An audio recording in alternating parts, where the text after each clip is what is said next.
Enlarge an original Ryzen die. This one doesn't have a GPU, so it should work with any firmware. Well, this one won't. It's been etched to expose the die so that it could be photographed. So you want to build a PC using AMD's new Ryzen processors with Vega graphics. You buy a motherboard, processor, some extraordinarily expensive RAM, and all the other bits and pieces you need to construct a PC.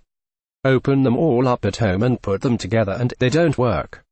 Then it hits you. The motherboard has an 4am socket. The processor fits the socket fine, and the chipset is compatible with the new Ryzen 5 240G, but with a catch: the board needs a firmware update to support this latest processor. Without it, it'll only support the GPU-less Ryzens and the even older 4am processors built around AMD's previous processor architecture, Excavator. While some motherboards support installing firmware updates without a working CPU, many don't.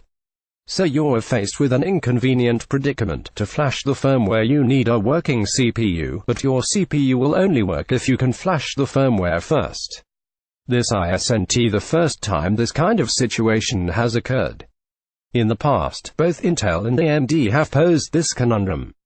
It's pretty common every time a new processor comes out that works on existing motherboards. In a few months, most motherboards in the channel should have newer firmwares installed in the factory, solving the problem, but right now, buyers are stuck. The usual response from the chip companies is accurate, if unhelpful. Go out and buy the cheapest processor that's compatible, use it to flash the firmware, and then use the new processor, and that would work here, too, but it's hardly a user-friendly response. For these new chips, however, AMD is stepping up to help out. Follow the instructions on the company's support page and the company will send you what it calls a bootkit to flash your firmware. What that actually means is that you'll get a free CPU, a dual-core A6-9500, which is probably the cheapest, slowest CPU with integrated GPU that AMD has, that you can plop into your board and flash. With that taken care of, you'll then be able to swap it out for the good chip.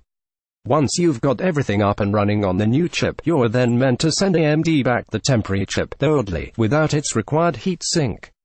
The heatsink isn't compatible with the Ryzen chips, so it's not particularly worth keeping, but apparently AMD has no use for it either. Update: this article was updated to note the strange return scheme.